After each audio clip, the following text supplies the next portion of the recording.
Hi folks, and welcome back to the plot. Good morning from the plot as well. It's 7:30, which is just, it's so serene and peaceful. I've actually snuck up to the allotment. I'm not meant to be here. Jess is still catching up on her beauty sleep, and I just want to get a few things harvested. But, I just realised, look at these peppers. Yesterday, guess what idiot forgot to properly shut the greenhouse? We came up around kind of 7 o'clock to shut everything up, and I completely left the vent open, and last night was a bit of a cold one, but fortunately the thermometer is only reading 7.9. Don't worry about that 68, that's from when I left it in the sun one day, so that's not accurate. But all of the peppers still looking really healthy, really happy. Even a low of kind of 8 degrees hasn't knocked them whatsoever. But I hope you're ready for another dose of very happy JB. I mean, you will have noticed the last few videos have been pretty happy, but it's not just because of the garden, it's also because I've got a week off work, which you might have also deduced from how many videos I'm doing. And what I normally do with leave is I'm not very good at using it or planning it, and then come the end of the year, I suddenly go, oh no, I've got to take loads of time off, and it's like miserable, it's winter. And this year I've actually, we both have planned it around summer, so we've got all our leave kind of in the middle of the year, when it's nice, when there's lots of gardening to be done, and I just love it so much when you can wake up in the morning, open the curtains, it's bright blue skies, and you just go, okay, let's go. It's just the best, it's the best. As a member of the Glut Club, there's a bit of purple sprouting broccoli to harvest, and I think this is just okay. It can start to get a little long in the tooth if you don't keep up the harvesting. And I've been quite busy recently, and I've just kind of neglected it, but these spears are just okay. When they start to get long, it's when the flower heads really start to open that you start to get a problem. So I'm going to be harvesting all of that, spending a bit of time in the kitchen, kind of preserving it, probably freezing a lot. And as well, the same for the leeks. A lot of these are done now. They're starting to send up flower spikes. I will leave a few for the pollinators. I really love the kind of leek flower heads that you get. And in the evening, they're always backlit by the sun, which sets over here, and it's just gorgeous. Absolutely covered in bees as well. So I'm basically going to harvest all of these, apart from a few, and then I'm just going to chop them up and freeze them. They freeze quite well, apparently. I don't normally do that. Normally, I've kind of been taking harvest from February, but they were so slow fattening up. And a lot of these really are quite pathetic. This one, for example, you look at and you go, what's the bloody point? But when you've got a bulk load, every little bit it's kind of worth just chopping up. Some of them are looking really good. You know, there's a couple in here that are quite a nice size. Oh, and while I'm here, let me show you the lettuce. I say the lettuce, I mean what was the lettuce. These plants went out at quite a big size, and I really thought they'd be able to withstand a bit of slug and snail damage, but absolutely destroyed. I have planted out some spring onions in here too, but they're not doing too great either. So not having a great start with the things in the beds, but you know, we persevere, we continue. I planted these out a few days ago, and look, this is better. They've been out for a few days and they've not had any slug damage. Touch wood chip, still counts. And the carrots just beyond, they're still kind of doing their thing, kind of.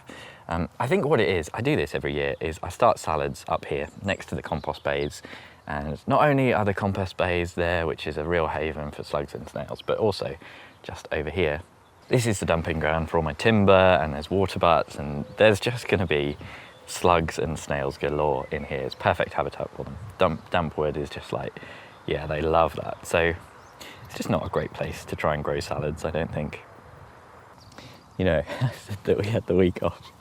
The plan was we took the week off to do DIY. But the weather has been so nice that we've just been doing absolutely nothing in the house. But the weather is turning tomorrow. From tomorrow, we've just got like a whole week of miserable rain. So we will be resuming the DIY, but it's just one of these things, when it's this nice outside and there's garden jobs to be getting done, it just makes sense to do them, doesn't it? You know, it's so enjoyable this time of year, especially when it's not too hot.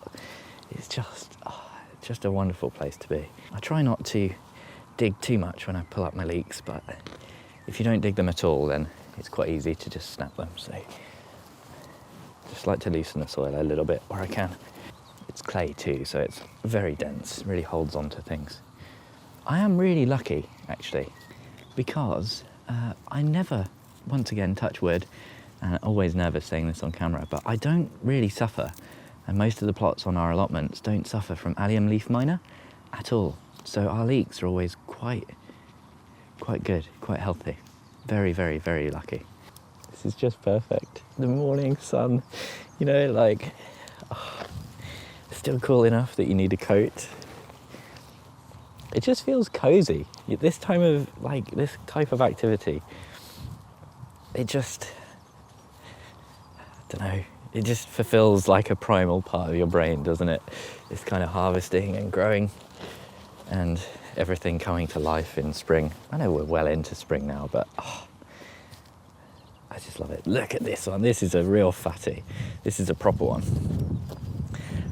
A lot of my leeks, you know, you compare them to what you see in the supermarket and they never look that good. And that's because I'm always very late with my leeks. So if you do want a good leek harvest, it does pay, I think, to get them in a bit earlier. And I normally wait until we're fully into summer, June, July.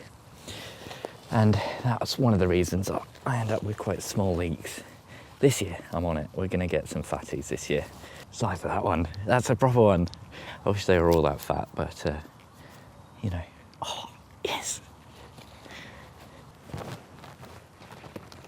Oh, that's another good one. Oh, some big fat worms in here too. This bed is a little touch of a mess. So it'll be good to get in here and sort this out as well, because I've not been very good at weeding between the leeks. I've kind of kept everything around it nice, which has meant that it kind of hides it a little bit, I think. But I reckon I'll get the miller out and make short work of this. God, and that's the last one. What I've done is I've left a couple of the real runty ones to go to seed because, well, I'm not sure if they'll produce the best flower, but I figure it's better to harvest the ones that look quite nice. And they look pretty good, don't they? I'm really happy with a lot of these. A few of them, I kind of lost the bottom of the root, but I'm gonna go home and prepare these straight away so it's not the end of the world. What I want to do next is get in with the miller, but I'm a little bit nervous. I'm going to get a phone call saying, Jamie, where the hell are you? You're meant to be painting the garden fences today, not down the allotment. So I'm going to harvest the broccoli, and then if there's time, I'll sort out this bed. The kneeling pad is very important if you've got old man knees like me. I tell you what, purple spraying broccoli used to be, like harvesting it, used to be one of those things that I really looked forward to, because it's a bit fiddly, it's a bit time consuming, and I think it's one of the reasons that it's quite expensive in the supermarkets is because of that cost of paying people to actually harvest it. But once you get used to it, the fact that it takes a little while and you can kind of, you know, anticipate that, it becomes quite a zen task. There's bindweed in this bed. Well, that's a bit unusual. All the cabbages I planted are looking mostly okay, just starting to get some flea beetle damage. Get up, go on, get up. Here we go. That one's looking really nice. This one, not so much. And I've actually just seen some flea beetles jumping off here. Look at that bindweed just poking through. It's a bit frustrating, unusual. But, you know, the flea beetles, they tend to do a bit of damage early on, and then the plants can outgrow them. Most of the ones in the beds looking okay. I should apologise as well for my very, very shoddy use of terminology. I referred to all of these cabbages as spring cabbages, which is incorrect. These are summer cabbages that I've sown mostly, but because I plant them in spring, I call them spring cabbages, like a fool. But no, these are summer cabbages that would be harvesting kind of August, September. And then the spring cabbages are the ones that you plant quite late, they overwinter and you harvest them in spring. So I had a few confused comments about that because I find like winter, spring, summer cabbages, they are quite confusing. It took me a while to get used to it.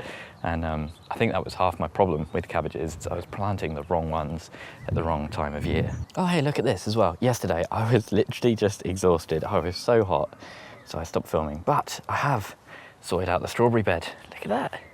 I do really need to actually do something with these survivors, but hey, it's nice. It's looking so much better. Anyway, let's actually harvest some broccoli. Fortunately, there's There's a bit of slug damage, but they tend to go for the leaves, the slugs and snails, so they don't actually affect your sprouting broccoli harvest. But what I am noticing is quite a lot of whitefly just starting to take hold again. I was quite lucky because of the cold winter, the whitefly was really knocked back. But once again, cabbage whitefly, they don't really harm your crop. Just a little bit. Whoa! Oh my God! There is a really fat caterpillar in here. Look at that fatty. He stands out, doesn't he? That kind of lime green. I wonder what that is. It looks, often when you see ones like this, they're kind of moths or hawk moths or something like that, but that is a real nice lime green. I do wonder if that's been eating the cabbage, but you know, you see those leaves a little bit damaged at the top, but generally this plant looks really healthy. So I'm tempted to just kind of leave that to it, to be honest. Hopefully I'll get to see what it turns into. That's really cool. It's far away from my best ever year for purple spraying broccoli, but this is a really nice harvest for me. I really thought my purple spraying broccoli plants were basically dead and they weren't going to do anything. And I've just found like one of the nicest surprises. I really wasn't expecting this, but I was just in here weeding by hand, which is something I always kind of recommend. I always say it's quite a good idea to get in and weed by hand from time to time, because having a look at the weeds can tell you things about kind of your soil. And I've just noticed these, and seasoned gardeners might recognise that. I'm fairly sure that these are little lettuce seedlings. There's a few dotted all over, and I saw them and I remembered that last season I had some lettuce plants that went to seed, and fingers crossed, if the slugs and snails don't get these, I might be able to have some lettuce in here. So when I come to plant the cabbages out soon, this perennial cabbage is looking really healthy now too, but when I come to plant things out, I'll leave a little bit of space for these lettuce, and it might be one of those things where volunteers, they can be a little bit stronger than seedlings and things that have been coddled in the greenhouse. So I'm just going to get in here now and give this a little bit of a weed, and oh, that's just such a nice surprise. Really, really cool. I've never had volunteer lettuce, and lettuce is something, as you've seen, generally struggle to grow, or as soon as I grow it and put it out, it gets eaten. So that might be really cool. I'm fairly sure it's a good idea with your leeks to leave them kind of intact until you're ready to use them. But I'm going to go home and use these straight away. So, I was about to say that I'm going to chop them up and process them here, but I have forgotten my knife, so I'm not going to do that. I'm going to do that at home. But yeah, then next thing for me to do is get in here and give this a proper good going through with the Wolf Garden Miller, which I was actually a little bit down on the first time I ever used it and tried it out, because I was using it on wet clay. I did say at the time, maybe this just isn't the best time for it, and since then I've used it quite a few times, and it's just fantastic. It makes really, really light work of the beds, and there's a nice kind of action hoe on it, which it cuts the weeds off, but it also pulls them out of the soil really nice, so you get a nice tidy looking bed, and the weeds can go straight in the compost. But now I need to go home and paint some garden fences, which is going to make some of the commenters happy, but that's the DIY for the day. An extra special thank you as always to my Chili Pepper Tier patrons, Tony, Bill, Pam, Louise and Michael. If you want to give another name for me to nearly forget at the end of every video, do check out the Patreon below. But everyone, thank you ever so much for watching, and hopefully I'll see you again next time.